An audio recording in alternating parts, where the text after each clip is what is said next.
Meu marido me mandou para a casa da minha mãe no interior, dizendo que seria bom para mim mudar de ares. Eu já havia entrado no táxi quando a vizinha bateu na janela. Finja que foi embora, mas suba ao sótão.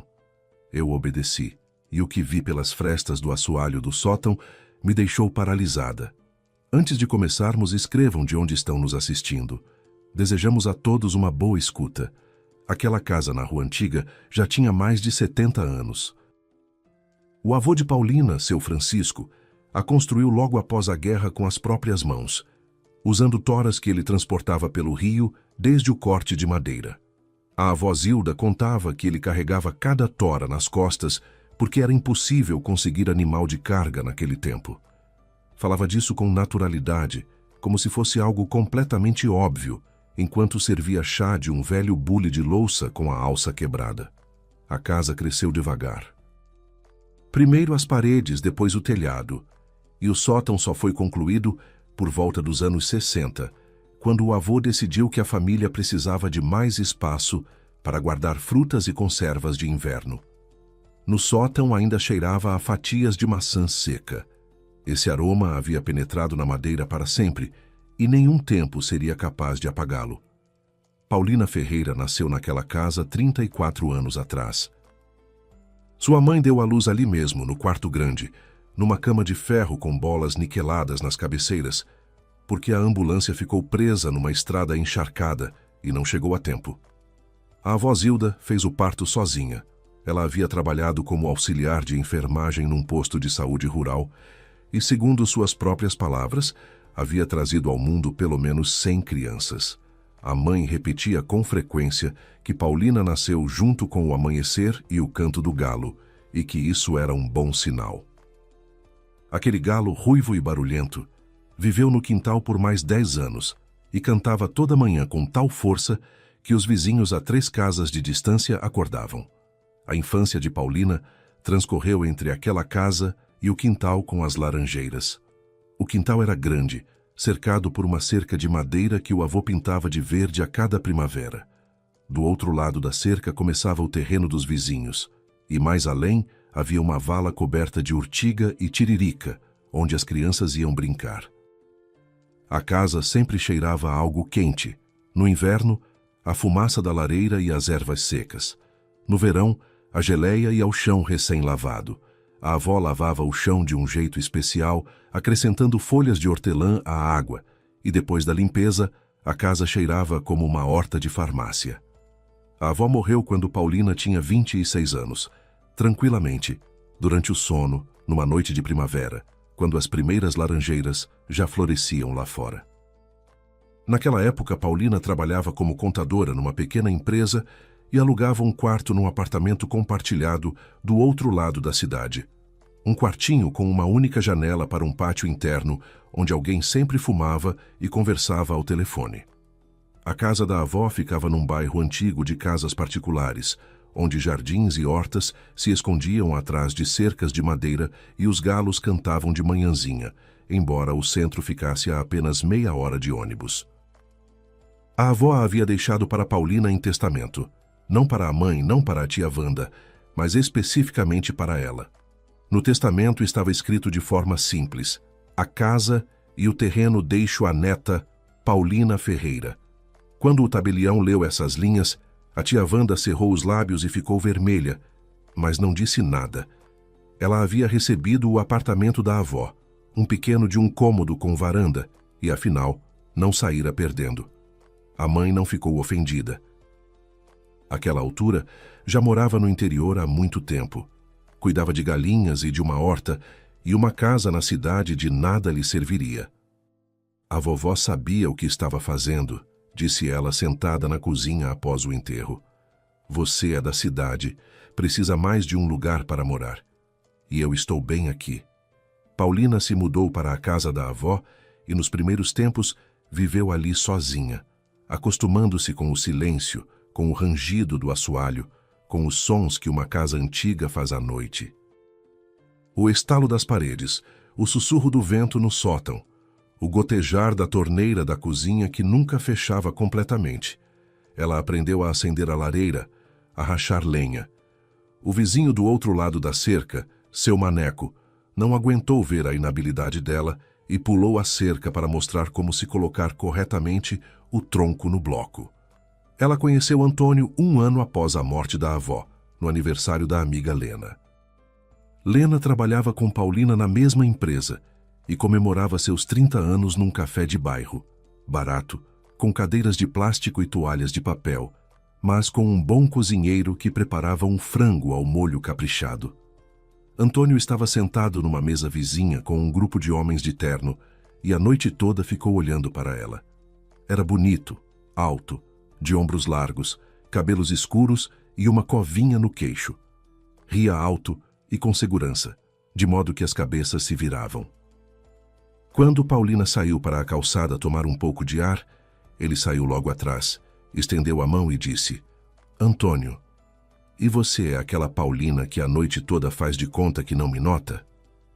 Ela ficou constrangida, mas a mão dele era quente, o aperto firme, e o sorriso era daqueles que fazem querer sorrir de volta. Ele trabalhava como gerente numa construtora e dizia as coisas certas.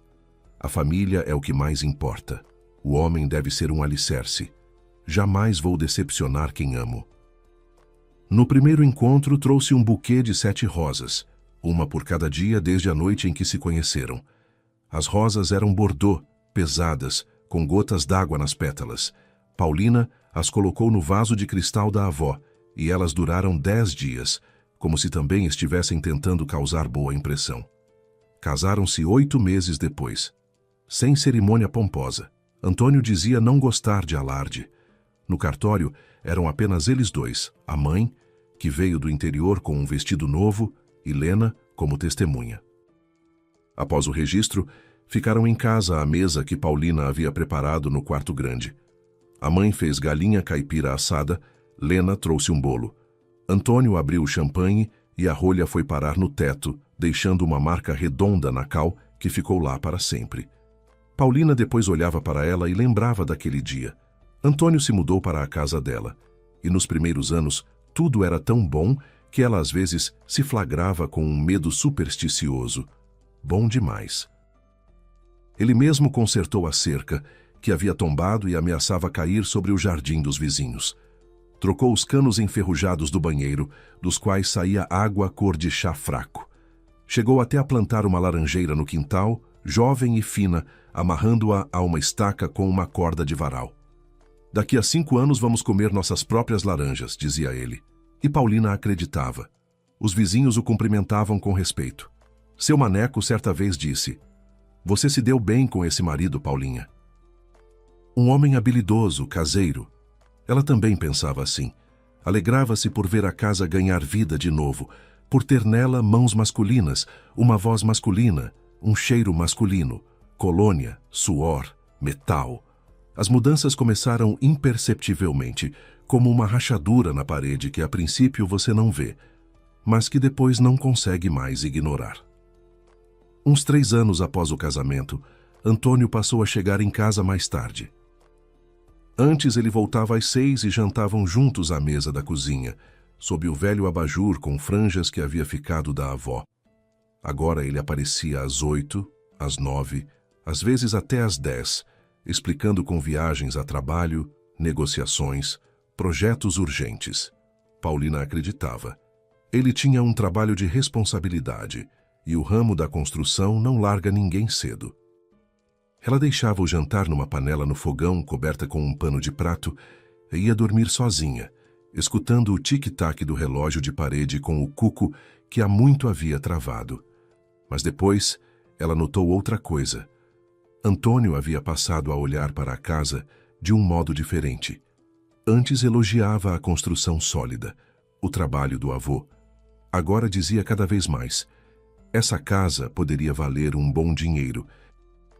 Começou a pesquisar anúncios de imóveis na região e deixava na mesa da cozinha folhas impressas com preços, rabiscadas de marcador com números sublinhados. Certa noite, passando pela cozinha, Paulina ouviu-o falar ao telefone junto à janela, tamborilando os dedos no parapeito. Um terreno desse tamanho num bairro como esse vale em torno de R$ 1.200.000. Com a casa, talvez mais. É só saber apresentar bem. Ele falava num tom profissional, o mesmo que usava com colegas de trabalho, e aquele tom a perturbou, embora ela não conseguisse explicar por quê.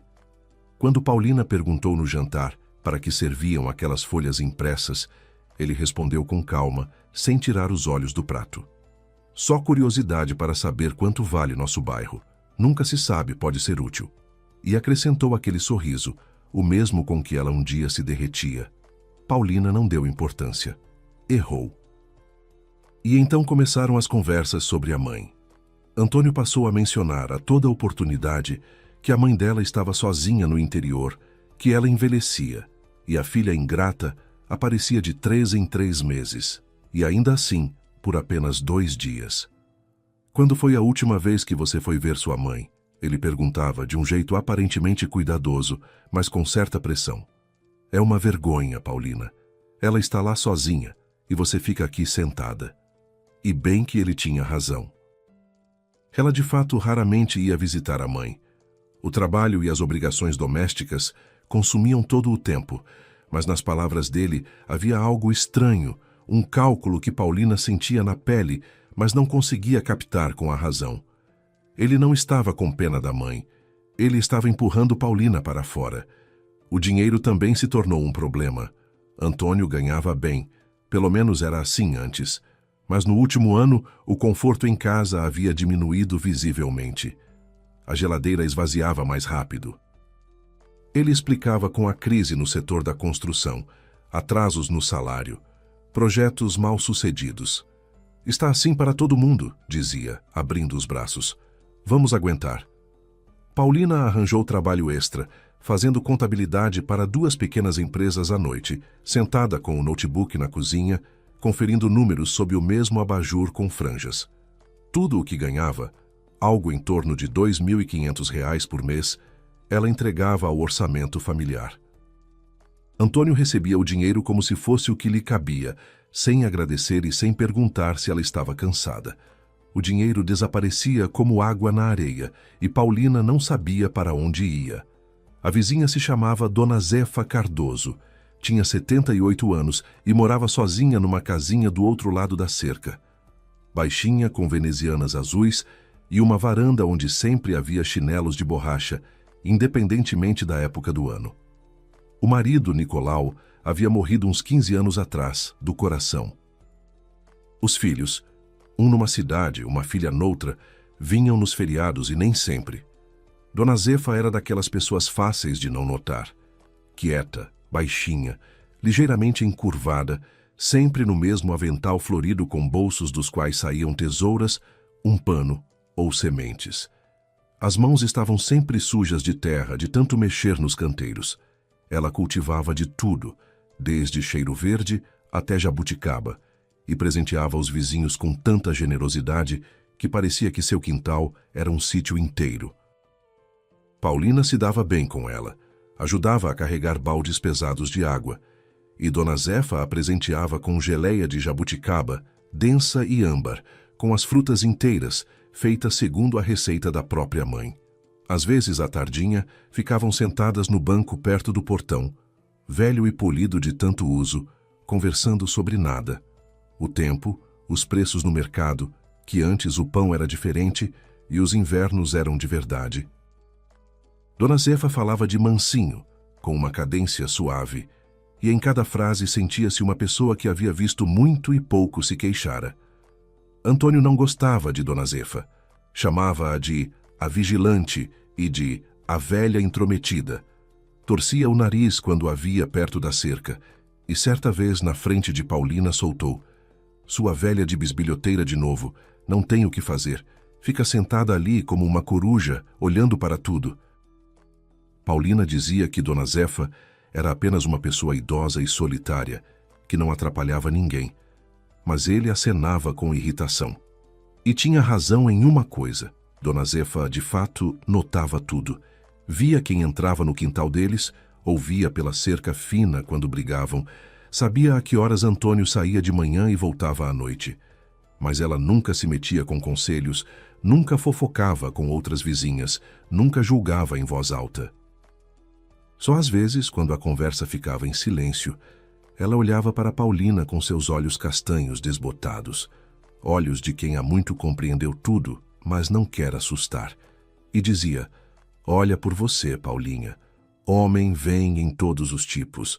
Uns são carinhosos por 10 anos e no 11º mostram os dentes. Paulina não entendia o que ela tentava dizer. Achava que era resmungo de velhice.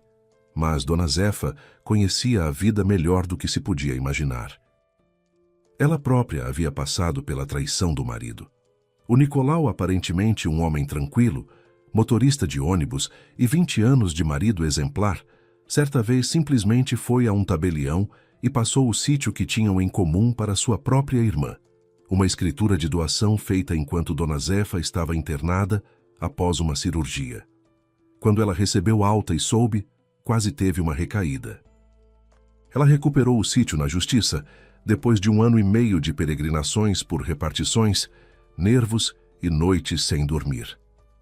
Nicolau depois se arrependeu, disse que a irmã o havia convencido, que o diabo tentou. Dona Zefa perdoou, mas não esqueceu. E desde então sabia com clareza uma coisa simples: se um homem começa a se interessar demais pelos documentos do imóvel, se o olhar dele fica mais tempo nos papéis do que na esposa, é sinal de que a coisa vai mal. Tudo se decidiu numa semana em meados do outono. Fazia aquele tempo gostoso de fim de estação, dourado, com cheiro de folhas úmidas pela manhã. A laranjeira que Antônio havia plantado no 1º ano já dava frutos, pequenos, azedos, mas colhidos ali mesmo. Paulina os recolhia numa bacia esmaltada e pensava que a vida havia se acertado de algum jeito. Antônio estava diferente nos últimos dias, carinhoso, atencioso, como nos primeiros meses depois do casamento.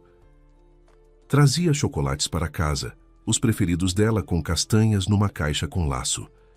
Abraçava-a na cozinha enquanto ela cortava pão. Até sugeriu que fossem juntos visitar a mãe no fim de semana. Faz tempo que não saímos juntos, disse ele no café da manhã, passando manteiga no pão com calma. Precisamos dar uma olhada nela, ajudar com a horta, ver como está o telhado. Paulina ficou feliz, mas na quarta-feira à noite tudo mudou. Antônio chegou em casa mais cedo do que de costume, antes das 6. Havia meses que não voltava antes das 8. Tirou os sapatos, foi para a cozinha, sentou-se à mesa e entrelaçou os dedos na frente do rosto. Tinha uma expressão séria, concentrada, como a de um médico que vai comunicar um diagnóstico. Paulina, sua mãe me ligou, disse ele, olhando-a nos olhos. Reclamou da pressão, disse que a cabeça deu voltas, que mal conseguiu chegar ao mercado. Ela precisa de ajuda. Já combinei com um táxi. Amanhã de manhã vem te buscar. Fica lá umas 2 semanas, ajuda nos afazeres, descansa do agito da cidade, respira um ar puro. Faz bem para você. Ele falava com segurança e fluência, como se tivesse ensaiado. Cada palavra no lugar certo, cada pausa calculada. Paulina ficou parada perto do fogão, mexendo a sopa com uma colher de pau, ouvindo. Depois desligou o fogo, enxugou as mãos no pano de prato e foi para o quarto. Pegou o telefone e ligou para a mãe. A mãe atendeu após o 3º toque. Ao fundo, galinhas cacarejavam e um cachorro latia. Mãe, como você está se sentindo? Bem, minha filha. O que aconteceu? Sua voz está estranha. Antônio disse que você tinha ligado para ele, reclamando de pressão. Uma pausa. Depois a voz da mãe, surpreendida e levemente magoada. Que pressão? Minha pressão está ótima, medi ontem. E para o Antônio eu não liguei. A última vez foi no Dia dos Pais, para parabenizá-lo. Paulina fechou os olhos. As têmporas começaram a latejar, como se alguém batesse com um martelo pequenininho por dentro. Agradeceu à mãe, disse que ligaria de volta e desligou. Depois foi à cozinha. Antônio estava no mesmo lugar, folheando algo no celular. Paulina disse: Toinho, eu liguei para a mãe. Ela diz que não ligou para você e que a pressão está normal. Ele nem levantou a cabeça de imediato. Esperou ela acabar, ficou em silêncio 1 segundo, depois olhou para ela com calma, sem nenhum sinal de constrangimento. Então me confundi. Talvez tenha sido a sogra do nosso Leandro. Misturei tudo. Deu de ombros e voltou para a tela, mas logo em seguida, sem dar a ela tempo de pensar, acrescentou num tom suave e envolvente: Paulina, de qualquer jeito você precisa descansar. Eu vejo que você está cansada.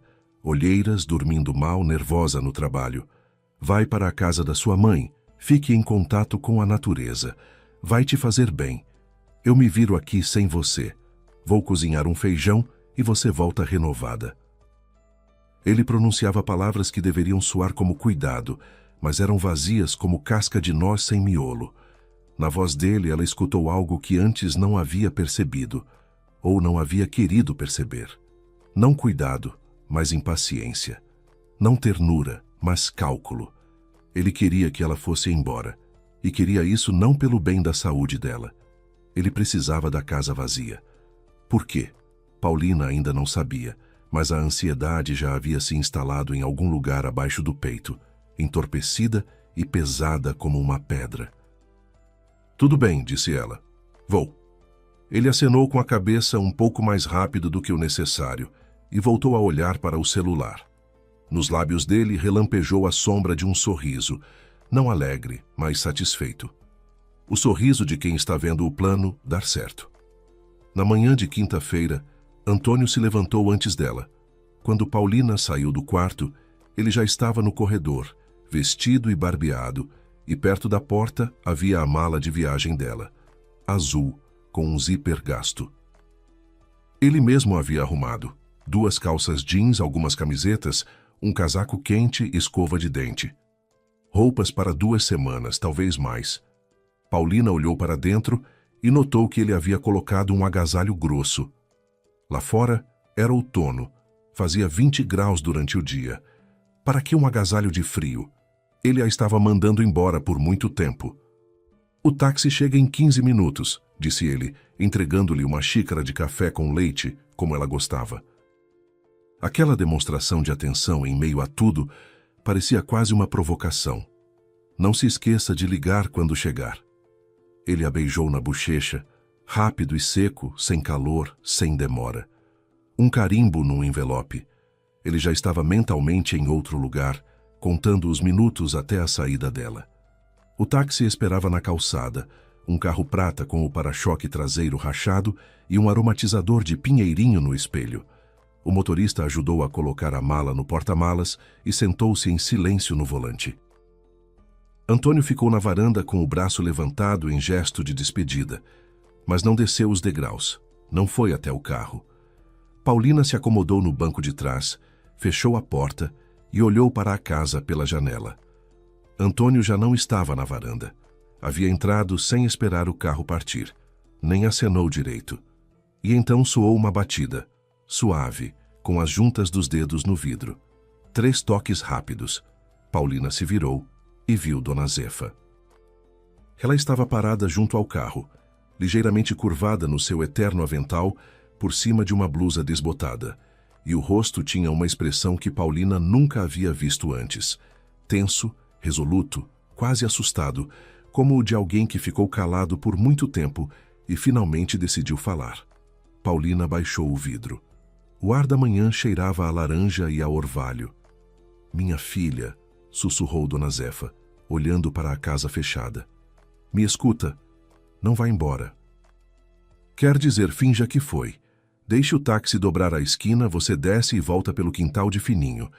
Entre pela porta dos fundos, pelo lado do jardim e suba ao sótão. Em 5 minutos você vai entender tudo. Só que devagar, Paulinha. Pelo amor de Deus, devagar.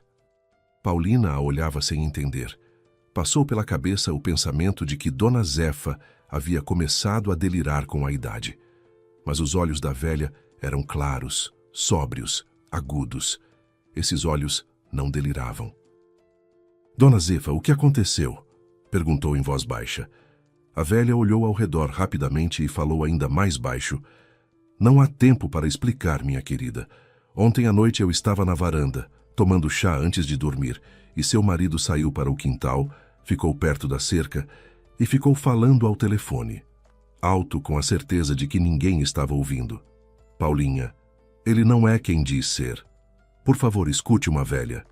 Vai ao sótão. 5 minutos depois de ele achar que você foi embora, alguém vai aparecer. Eu ouvi ele combinar. Paulina pediu ao motorista que dobrasse a esquina e parasse. Pagou pelo inconveniente e saiu. Deixou a mala atrás de um arbusto de sabugueiro, junto à cerca de uma casa vizinha, e foi de volta pela rua paralela, por um beco, pelo portão do quintal de Dona Zefa, depois pelo quintal dela e por uma fresta na cerca que separava os dois terrenos, uma tábua que cedia quando pressionada no lugar certo, segredo que só elas duas conheciam. O quintal dos fundos, a laranjeira, os canteiros, o barril para a água da chuva, a porta dos fundos, estreita, de madeira, que quase nunca se usava.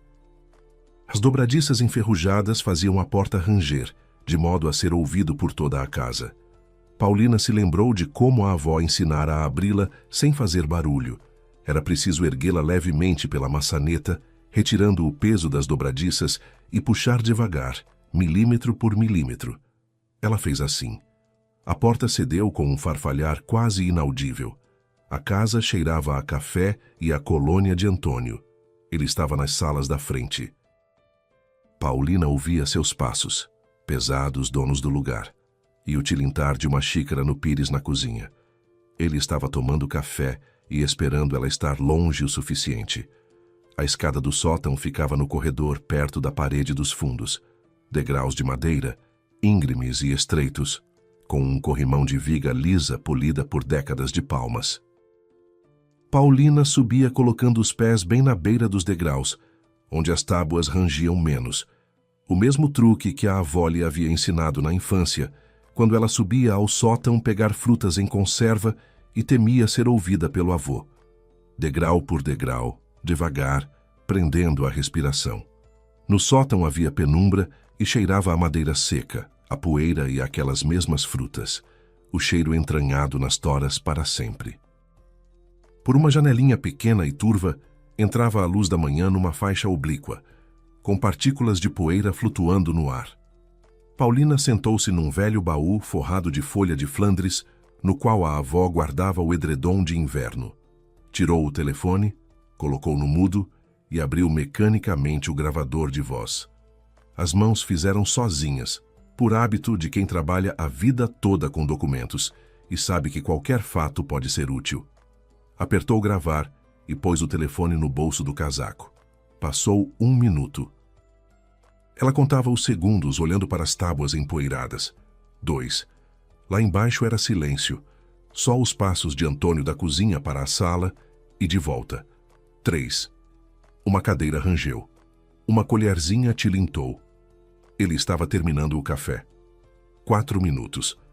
Paulina já começava a achar que Dona Zefa havia se enganado. Aquela suspeita de velhice multiplicada por solidão e tédio. Já estava se levantando do baú quando a porta de entrada bateu. Alto, com segurança, com aquela batida de quem espera visita, e abre com antecedência. Paulina ficou paralisada. Lá embaixo, vozes se levantaram. Primeiro Antônio, animado com aquela entonação especial que ele ativava diante de estranhos. Entrem, entrem. Não precisam tirar os sapatos, o chão é antigo mesmo. Aqui é a entrada, o corredor vai dar na cozinha. A casa é sólida, a construção tem 70 anos, mas o material está como novo. Troquei o telhado há 3 anos, telha metálica, garantia de 20 anos. Depois uma voz feminina, aguda e fanhosa, arrastando as vogais. Toinho, e aqui é mesmo aquele terreno todo? Do lado de fora me pareceu menor, e a cerca está meio torta, vai precisar trocar. E uma terceira voz masculina, objetiva, sem emoções. Deixa eu medir tudo, aí a gente senta e discute o preço. Tenho aqui a planta do imóvel, a gente confere as divisas. Paulina se ajoelhou e encostou a bochecha no chão. As tábuas eram frias e ásperas, com pequenas frestas por onde passava a luz. Ela conhecia uma dessas frestas desde a infância, larga e uniforme, por onde dava para ver quase toda a sala grande. Ela se arrastou até ela, cuidando para não fazer barulho, e olhou lá embaixo. Antônio estava no meio da sala, ereto, com as mãos nos bolsos da calça jeans, confiante e satisfeito como alguém cujo plano está se cumprindo. Ao lado dele havia uma mulher de uns 30 anos, esbelta, num vestido vermelho justo e salto alto, que clicava nas tábuas da avó como casquinhas. Cabelo tingido de avermelhado, preso num rabo de cavalo alto, corrente de ouro no pescoço. Ela girava a cabeça para os lados, examinando a sala, como se examina uma mercadoria no mercado. Um pouco mais adiante, havia um homem de terno cinza, com uma pasta de couro debaixo do braço e uma trena na mão. Um corretor de imóveis. Antônio os conduziu pela casa, abrindo portas, mostrando os cômodos, batendo com o punho nas paredes para demonstrar a solidez da construção. Dizia, minha casa, minha propriedade.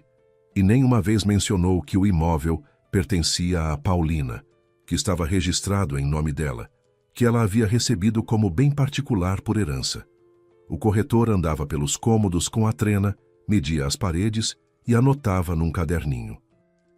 Depois parou no corredor e perguntou, e a documentação está em seu nome? Antônio não piscou. A casa está registrada no nome da minha esposa, disse com voz serena, como se fosse algo que fazia todo dia. Mas tenho uma procuração registrada em cartório dando todos os poderes a mim. Venda, assinatura do contrato, recebimento do valor. Ela foi para o interior ajudar a mãe e me autorizou a tratar de tudo. Posso mostrar. Paulina mordeu o lábio. Os dentes atravessaram a pele fina e na língua apareceu um gosto salgado de sangue.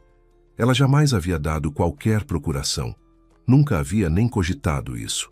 A mulher de vermelho, Mariana, andava pelos cômodos e raciocinava em voz alta, como se a casa já fosse dela. Toinho, essa parede aqui dá para derrubar? Aqui vai ficar a sala integrada, espaço aberto como nas revistas. E lá em cima, nossa suíte. Só que esse papel de parede precisa sair. Olha só, florido. Coisa de roça. Ela passou o dedo na parede, no papel de parede da avó, aquele mesmo com flores do campo que a avó havia escolhido na loja e colado sozinha, folha por folha. Antônio riu. É claro, a gente derruba, a gente refaz tudo aqui. Quer reconstruir, reconstruímos. Quer vender e comprar um apartamento na planta no centro. É como você quiser, Marianinha. Ele pôs a mão no ombro dela num gesto habitual e ela se encostou nele.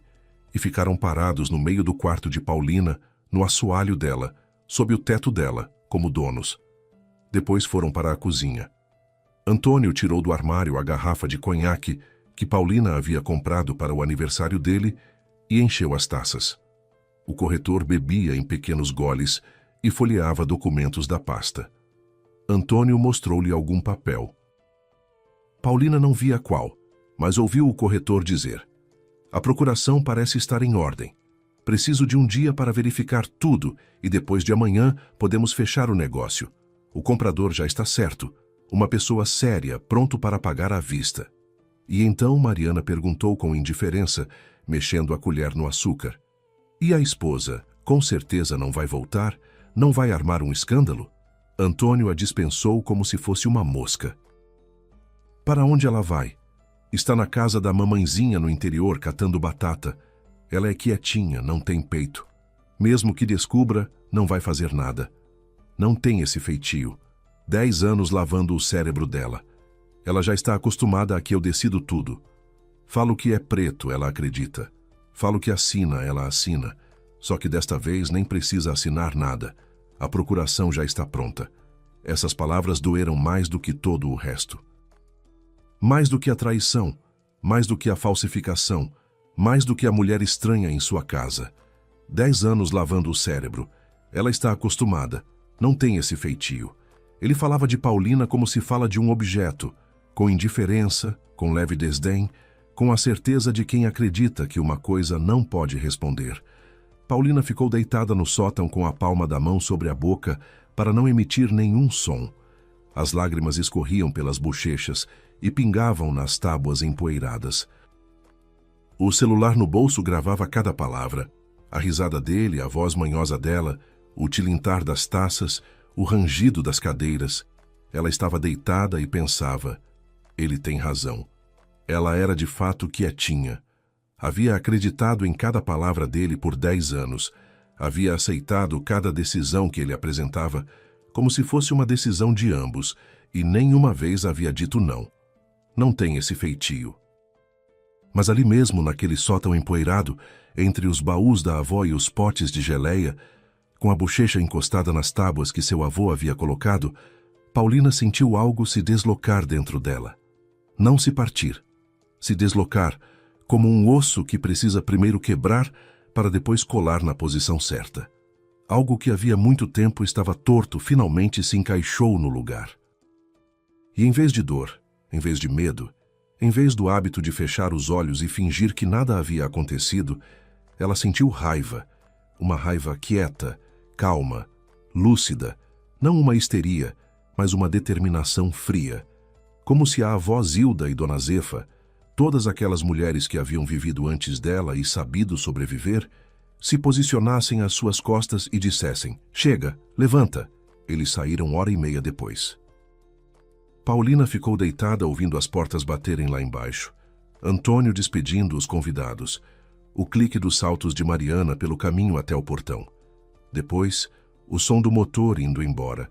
Depois os passos de Antônio pelo corredor, o tilintar das chaves, o bater do portão. Ele também havia saído. Só então ela se levantou do chão, sacudiu a poeira do casaco e desceu a escada com as pernas bambas. Dona Zefa a esperava perto da cerca, sentada no banco fingindo tricotar, agulhas e novelo de lã cinza nas mãos, mas as agulhas não se moviam. Ela havia ficado de guarda. Ao ver Paulina, levantou-se com um gemido. Então, Paulinha, viu? Paulina abriu a boca e não conseguiu dizer nada. Apenas acenou com a cabeça, pressionando o lábio inferior para não chorar ali mesmo, à vista de toda a rua. Dona Zefa não ficou fazendo perguntas. Tomou Paulina pela mão, palma seca, dura, cheia de calos de inchada, e a conduziu para dentro de casa. Na cozinha era apertado e limpo. Toalha xadrez na mesa, violeta numa latinha de café na janela, calendário de folhas na parede com 3 dias de atraso. Dona Zefa colocou a chaleira no fogão, tirou da geladeira um prato de panquecas coberto com pano de prato e sentou-se à frente. Toma chá, come, depois você conta. O chá era de hortelã. Ela infusava a erva diretamente na chaleira, como a avó Zilda costumava fazer. No primeiro gole, a garganta se fechou e Paulina chorou de vez. Quietinha, sem soluços, as lágrimas vieram sozinhas. E Dona Zefa ficou sentada em silêncio. Não consolava, não acariciava sua cabeça. Apenas estava presente. E isso bastava. Depois, Paulina contou tudo. Antônio com o corretor, Mariana distribuindo os cômodos de uma casa alheia, a procuração falsa, as palavras 10 anos lavando o cérebro. Dona Zefa ouvia sem interromper, balançando a cabeça devagar. Eu já imaginava, disse ela quando Paulina calou. Ontem à noite eu estava na varanda com a luz apagada, terminando meu chá antes de dormir. Seu marido saiu para o quintal, ficou perto da cerca e ficou falando ao telefone. Alto, com a certeza de que ninguém ouvia. Lembro palavra por palavra. Amanhã a esposa vai embora e a gente resolve em 2 dias. A procuração está pronta. O tabelião é conhecido. Ninguém vai ficar sabendo. Eu quase caí de susto. A noite toda sem dormir. Mas de manhã decidi. Vou dizer. Melhor eu me enganar do que você perder a casa. Ela tomou um gole de chá e acrescentou. Quietinho. Meu Nicolau também começou assim.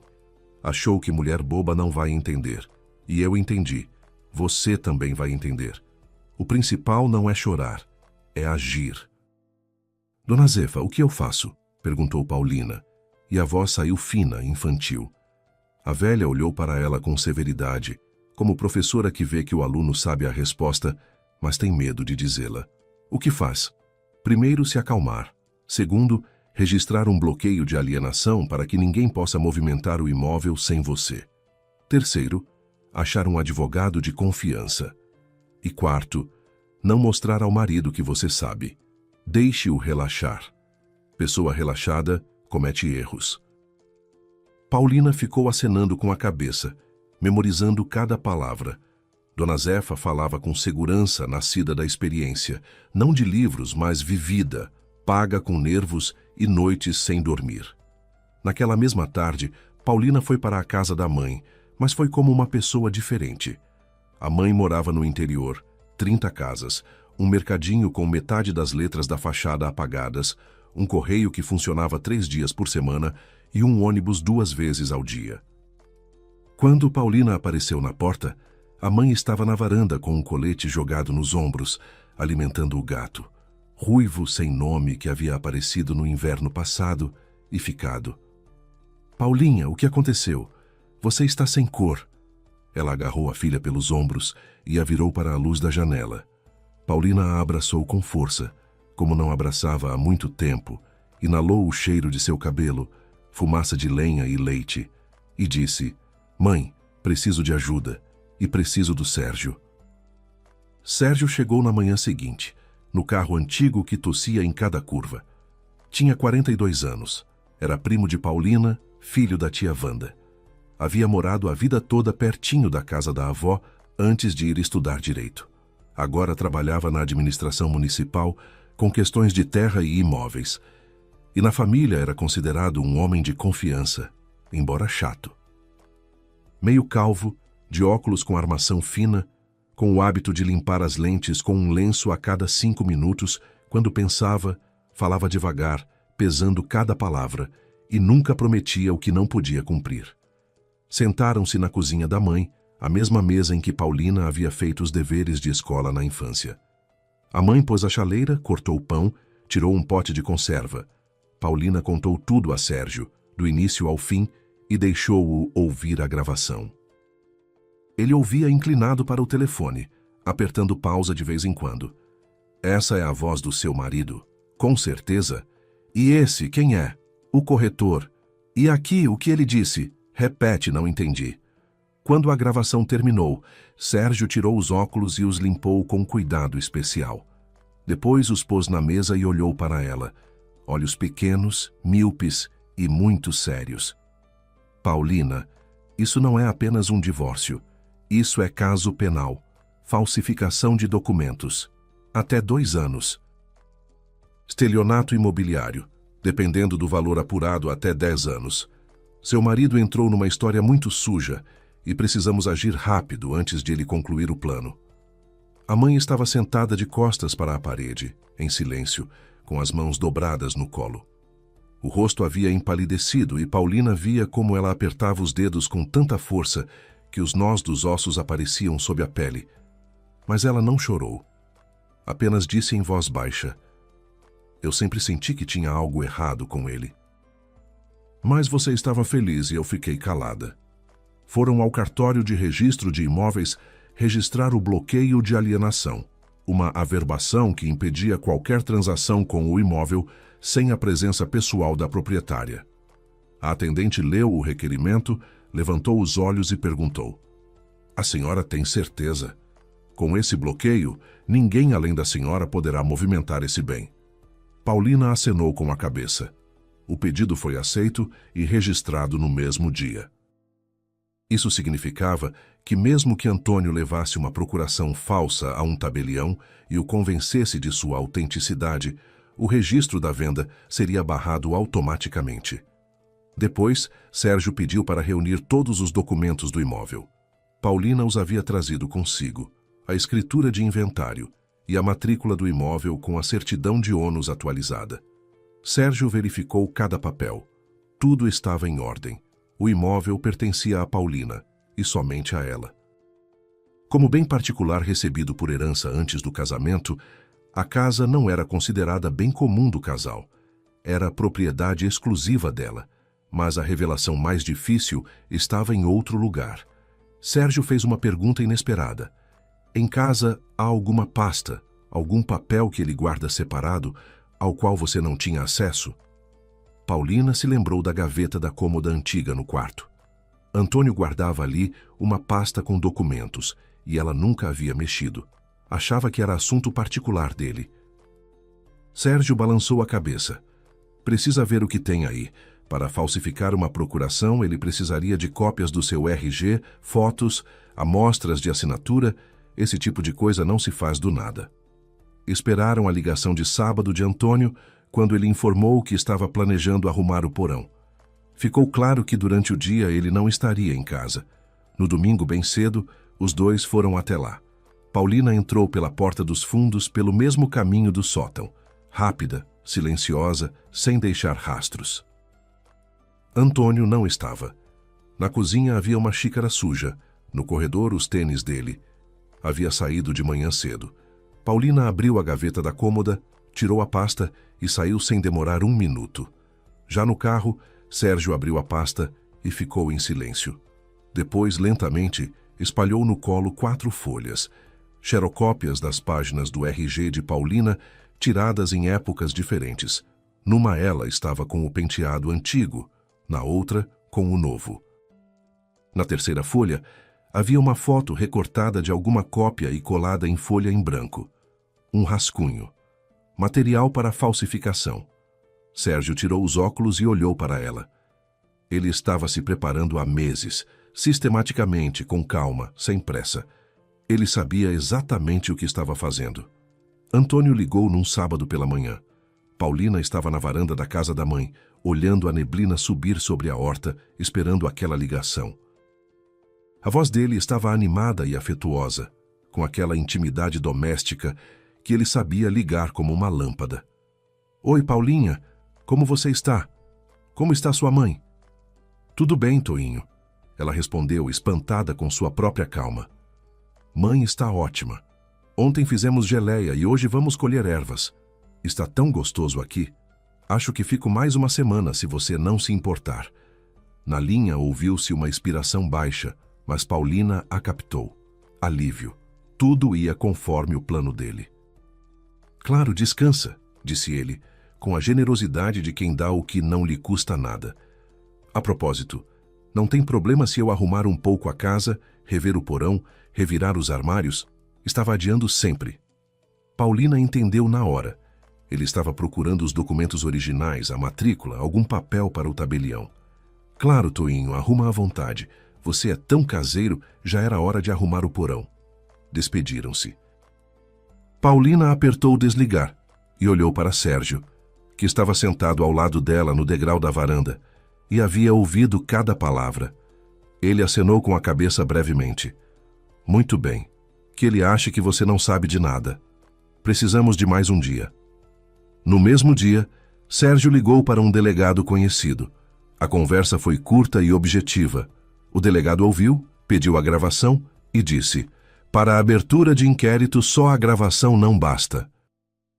Preciso que ele cometa uma ação concreta, que vá ao tabelião e apresente o documento falso. Aí o pegamos em flagrante e o caso fica sólido. Não o atrapalhem." Paulina desligou e sentiu um frio percorrer as costas. Aquilo já não era briga de casal, não era escândalo, não era choro e bater de portas. Era uma operação, com gravações, documentos, delegado, flagrante. Seu marido, o homem com quem ela dormia na mesma cama e comia à mesma mesa, estava se tornando réu num processo criminal. E ela mesma o estava conduzindo para lá. Naquela noite, a mãe pôs à sua frente um prato com costeletas e arroz, sentou-se à frente e ficou um longo tempo olhando a filha mexer na comida com o garfo. Depois disse: "Come, você precisa de força. A vovó Zilda sempre dizia que com o estômago vazio não se toma decisão." Paulina comeu tudo até a última migalha, não porque estivesse com fome, mas porque a mãe pediu e porque a avó havia falado assim. Antônio havia marcado a reunião no tabelionato para segunda-feira. Sérgio soube disso pelo delegado, que havia organizado vigilância e descobrido exatamente qual cartório o marido de Paulina havia procurado. Não era nenhum conhecido, como Antônio havia se gabado ao telefone, mas um tabelionato comum num prédio residencial, fachada com letras douradas gastas, degraus com cerâmica rachada. Antônio foi até lá contando que a procuração falsa pareceria convincente o suficiente para passar sem perguntas. Na segunda-feira de madrugada, Paulina e Sérgio saíram do interior. A mãe levantou ainda mais cedo. Paulina ouvia ela na cozinha, preparando os dois para a viagem. Quando Paulina saiu para a varanda, a mãe estava junto ao portão com uma sacola. sanduíches, uma garrafa térmica de chá e 2 laranjas. Benzeu a filha amplamente à moda antiga e disse: Paulina, você está fazendo o certo. A vovó ficaria orgulhosa de você. A voz não tremeu, mas as mãos, com que ajeitou o colarinho do casaco, estavam geladas. Foram em silêncio. Sérgio dirigia concentrado, sem ligar o rádio. Pelas janelas se estendiam campos amarelados e matas com a folhagem do outono. Paulina olhava para a estrada e pensava em como a vida é estranha. Há apenas uma semana ela era uma mulher indo para o interior a pedido do marido, e agora ia de volta para pegar esse mesmo marido em flagrante. Chegaram ao tabelionato meia hora antes do horário marcado. Sérgio estacionou o carro na volta da esquina para que Antônio não o visse. Entraram pela porta dos fundos. Sérgio havia combinado isso previamente. A tabeliã os esperava em seu escritório. Era uma mulher de uns 65 anos, cabelo curto, paletó escuro, óculos na corrente. O olhar de quem há 30 anos verifica documentos e parou de acreditar só em palavras. Ela ouviu Sérgio sem interromper, examinou a averbação de bloqueio de alienação na matrícula, folheou as cópias dos documentos e disse em poucas palavras: sou obrigada a comunicar à polícia se me apresentarem um documento falso. A lei é a lei. Vocês fizeram certo em vir antes. Esperem no gabinete ao lado, deixem a porta aberta. Sérgio acenou e acrescentou: o delegado já está a par. Ele estará por perto. A tabeliã ergueu uma sobrancelha, mas não disse nada. Apenas olhou mais atentamente. O delegado, homem baixo e robusto, de roupas civis, cabelo curto e olhar pesado, chegou 20 minutos antes. Com ele, havia um investigador à paisana que ficou no carro. O delegado trocou poucas palavras com a tabeliã, examinou o escritório, acenou para Paulina de forma seca e disse: fiquem quietos. Quando precisarmos de vocês, chamamos. O importante é deixá-lo apresentar o documento. Enquanto não o exibir e não afirmar ser autêntico, não há o que fazer. O gabinete ao lado era pequeno, com uma janela, uma mesa, 2 cadeiras e um armário abarrotado de pastas. Cheirava a papel e tinta. Paulina e Sérgio sentaram-se e ficaram esperando. O delegado se instalou na recepção, atrás de um balcão com revistas, de onde via a entrada e ouvia tudo. Sérgio folheava algo no celular. Paulina olhava pela janela, onde um galho de ipê balançava com flores amarelas. O relógio na parede tic-tacava alto e parecia que o tempo havia parado. Faltando 5 para o meio-dia, a porta da frente bateu. Passos seguros, firmes, masculinos. Depois, o clique dos saltos. Vozes na recepção. Antônio cumprimentando a atendente, dizendo o sobrenome, confirmando a hora marcada. A voz dele soava como sempre soava com estranhos. Uniforme, sólida, com aquela leve rouquidão que ele considerava viril. Pela fresta da porta entreaberta, Paulina via um pedaço da recepção. Antônio entrou primeiro, de bom terno escuro, barbeado, com uma pasta de couro na mão. Atrás dele, Mariana, num sobretudo bege e salto alto, com uma bolsa que custava mais do que o salário mensal de Paulina. O comprador veio com eles. Um homem de meia idade de jaqueta de couro, têmporas grisalhas, queixo pesado, um pouco atrás, em silêncio, olhando ao redor com desconfiança. A tabeliã saiu na recepção e convidou a todos para o escritório. Antônio entrou primeiro, sentou-se na cadeira diante da mesa, pôs a pasta e desabotoou o botão do paletó, gesto de quem se sente dono da situação. Abriu a pasta, tirou o documento e o estendeu para a tabeliã. Procuração da proprietária do imóvel, minha esposa Paulina Ferreira, disse com calma, de modo quase entediado, como se fizesse aquilo todo dia. Ela está no interior ajudando a mãe e me deu todos os poderes. Venda, assinatura do contrato, recebimento do valor. Procuração registrada em cartório, tudo legal, tudo limpo. Posso mostrar. A tabeliã pegou o documento com ambas as mãos, colocou-o à sua frente, pôs os óculos e começou a ler. Devagar, passando o dedo pelas linhas. Depois, Levantou os olhos para Antônio e disse em voz uniforme: "Um momento, preciso verificar algo no sistema." Levantou-se e saiu. Antônio recostou-se na cadeira, olhou para Mariana e deu uma piscadela quase imperceptível. Quer dizer, tudo indo como planejado. 1 minuto depois, a porta do gabinete ao lado abriu e a tabeliã acenou para Paulina. Ela se levantou. As pernas não tremiam. Curiosamente, as pernas não tremiam. Saiu do gabinete, deu 3 passos pelo corredor e entrou no escritório do tabelionato. Atrás dela, Sérgio com a pasta de documentos debaixo do braço. Antônio a viu não de imediato. Ele se virou para o barulho dos passos, ainda sorrindo, e o sorriso congelou no rosto dele como uma rachadura no vidro. Primeiro empalideceu. Não ficou branco como se escreve nos livros, mas a pele tomou aquela tonalidade cinzenta de jornal velho. Depois piscou várias vezes rápido e tentou sorrir de novo. O sorriso saiu torto, como o de um mau ator numa novela barata. "Paulina." A voz falseou, subiu num tom agudo. "O que você está fazendo aqui? Eu achei que você estava no interior." Ela não respondeu, não olhou para ele. Foi até a mesa da tabeliã e pôs os documentos à frente dela, um por um cuidadosamente, como colocava fichas de contabilidade no trabalho. A escritura de inventário original, a matrícula do imóvel com a averbação do bloqueio de alienação, as xerocópias do RG que Antônio guardava na cômoda, e o pendrive com a gravação. "Essa procuração é falsa", disse Paulina, dirigindo-se à tabeliã. A voz soou uniforme e ela mesma se espantou com essa uniformidade. "Eu nunca a assinei. Não dei poderes ao meu marido. Este imóvel é bem particular, meu, recebido por herança." Silêncio. Tão profundo que dava para ouvir um ônibus passar lá fora e o tic-tac do relógio de mesa da tabeliã. O comprador, junto à parede, parou de olhar ao redor e ficou paralisado, os dedos agarrados ao encosto da cadeira. Mariana passou o olhar de Paulina para Antônio e de volta, e no rosto dela apareceu aquela expressão de quem fareja perigo, atenta, pronta para fugir. Antônio se levantou de um salto. A cadeira atrás dele quase caiu. "Paulina, você entendeu errado", disse ele rapidamente, engolindo as terminações das palavras. "Eu queria só fazer uma avaliação do imóvel.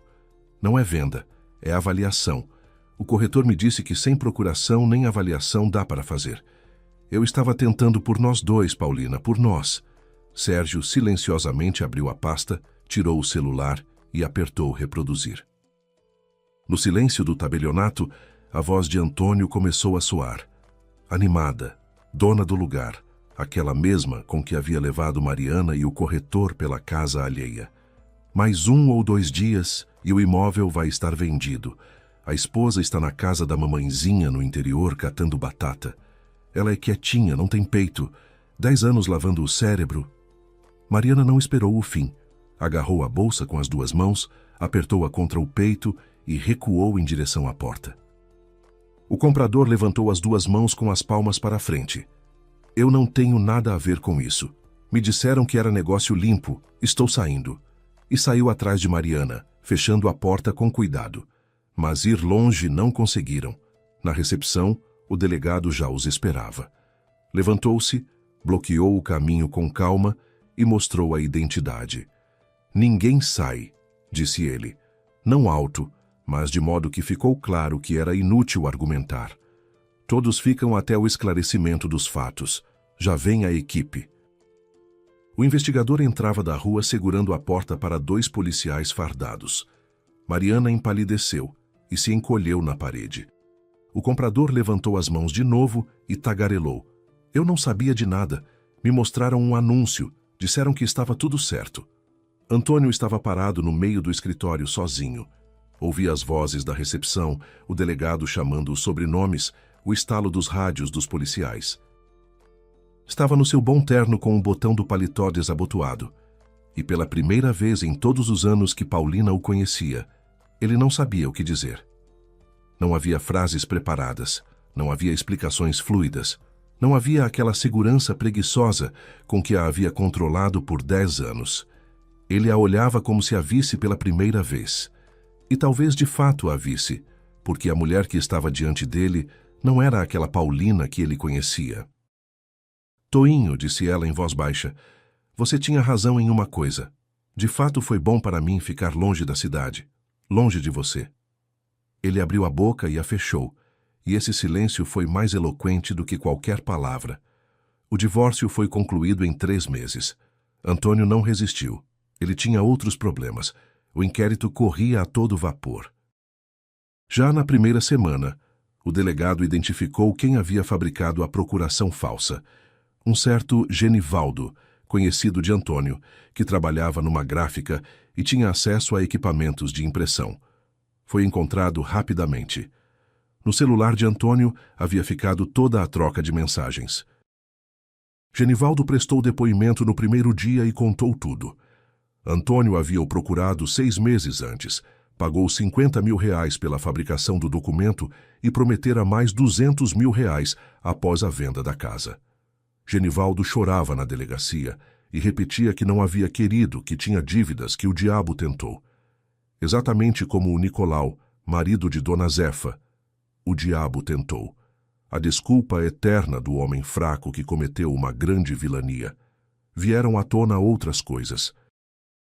Antônio havia contraído nos últimos 2 anos empréstimos de quase 500 mil reais em 3 bancos, usando olerites falsificados. O dinheiro ia para o pôquer online. Ele jogava à noite, quando Paulina dormia, sentado na cozinha com o notebook, e ela achava que ele estava trabalhando, enquanto ele perdia centena após centena. Mariana, sua amante, trabalhava como croupier num cassino clandestino. Foi lá que se conheceram. Ela sabia que o imóvel estava registrado em nome de outra pessoa, mas isso não a perturbava. Precisava do dinheiro da venda, não da honestidade. Quando o caso criminal tomou forma, Mariana desapareceu como se nunca tivesse existido. Trocou de número, apagou as redes sociais, saiu do apartamento. Ninguém sabia onde ela estava. O tribunal condenou Antônio a 3 anos de pena com sursis e o obrigou a pagar indenização por danos morais. O valor era pequeno. Mas não era de dinheiro que se tratava. Tratava-se de a justiça ter chamado as coisas pelo nome. Estelionato, falsificação, engano. Seus ex-amigos, que durante anos o consideraram um homem de confiança e a alma das festas, ao saberem da verdade se afastaram. Um após o outro, quietamente, sem escândalo, simplesmente pararam de ligar, de convidar, de cumprimentar. O último a se afastar foi o próprio irmão, que ligou para Paulina após o julgamento e disse: Paulina, me perdoe. Fico envergonhado de que carregamos o mesmo sobrenome. Se precisar de ajuda, pode contar comigo. Paulina ficou na casa. Na sua casa, na casa da avó, na casa do avô. A primeira coisa que fez após o divórcio foi trocar as fechaduras. Veio um serralheiro, homem idoso com bigode e macacão. Pôs novas fechaduras nas 2 portas e disse: Boa fechadura, dona. Sem a chave não abre. Paulina pagou-lhe e ficou longo tempo parada perto da porta fechada, segurando 2 novos chaveiros. A segunda coisa que fez foi arrumar o sótão. Retirou as velhas coisas, limpou o baú, lavou a janelinha. A terceira foi ligar para a mãe. Mãe, vem morar comigo no inverno. A casa é grande, tem espaço de sobra. A mãe chegou uma semana depois, com 2 potes de geleia, um saco de batatas e o gato. Aquele mesmo ruivo sem dono, que ela finalmente batizou de Bidu. Bidu imediatamente ocupou a melhor poltrona da sala, a da avó com o assento afundado e uma capa de crochê, e se comportou como se morasse ali a vida toda. Dona Zefa tornou-se para Paulina mais do que uma vizinha. Todo domingo vinha trazer algo, bolinhos, frutas, um pote de mel que a mãe comprava de um apicultor no interior. Elas tomavam chá na cozinha de Dona Zefa, à mesa com a toalha xadrez, e ela contava sobre a própria vida, a infância numa cidade pequena, o marido Nicolau, os filhos que cresceram e se foram, como aprendera a viver sozinha e não ter medo do silêncio. A gente é resistente, mulher, dizia Dona Zefa, bebendo chá devagarzinho à moda antiga. A gente pode ser dobrada, mas não quebrada. Curvamos, curvamos, mas depois nos endireitamos e ficamos em pé. Dona Zefa morreu 2 anos depois, tranquilamente durante o sono, numa noite de inverno, enquanto lá fora caía uma chuva fria. Paulina a encontrou de manhã, quando foi lhe levar leite, como ia todo dia. A porta não estava trancada. Dona Zefa nunca trancava. Ela estava deitada na cama, serena, com um leve sorriso nos cantos da boca, no seu eterno avental florido, que havia esquecido de tirar antes de dormir. Na mesa da cozinha havia uma xícara de chá com o fundo ainda por terminar e um prato com 2 panquecas. O vasinho de violeta na janela estava florido. O calendário na parede mostrava a data de ontem. No enterro havia poucos, um filho de uma cidade, uma filha de outra, alguns vizinhos a carteira que levava à aposentadoria. Paulina ficou parada perto da cerca e disse apenas uma coisa. Dona Zefa me salvou a casa. Ela me salvou a casa e me abriu os olhos. Sem ela eu teria perdido tudo, o imóvel e a crença em mim mesma. Obrigada a ela pelos 5 minutos que mudaram minha vida. A casa na Rua Antiga existe até hoje. Paulina renovou a fachada, repintou a cerca de verde, o mesmo verde com que o avô a pintava a cada primavera. Plantou um ipê junto ao portão, e quando floresce, os transeuntes diminuem o passo e levantam os olhos. No sótão, sobre o velho baú forrado de folha de Flandres, onde ela havia ficado sentada naquela manhã de outono, agora há uma fotografia pequena numa moldura de madeira. A avó Zilda, a mãe e Paulina, 3 mulheres às quais aquela casa pertence por direito. Às vezes, quando Paulina sobe ao sótão buscar uma geleia, a mãe encheu todas as prateleiras de potes, como a avó fazia antigamente. Ela para por um momento e fica em silêncio. A luz entra pela janelinha, agora limpa. As partículas de poeira flutuam no ar e cheira a frutas, o mesmo cheiro entranhado na madeira para sempre. Ela fica parada e lembra. Lembra da poeira, do silêncio, do tic-tac do próprio coração e das vozes lá embaixo. Lembra de como ficou deitada no chão e chorou.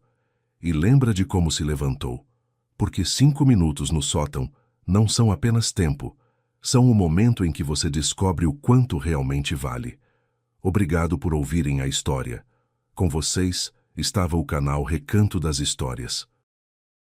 Me desculpem os erros. Escrevam nos comentários o que vocês pensam. Se gostaram, se inscrevam no canal.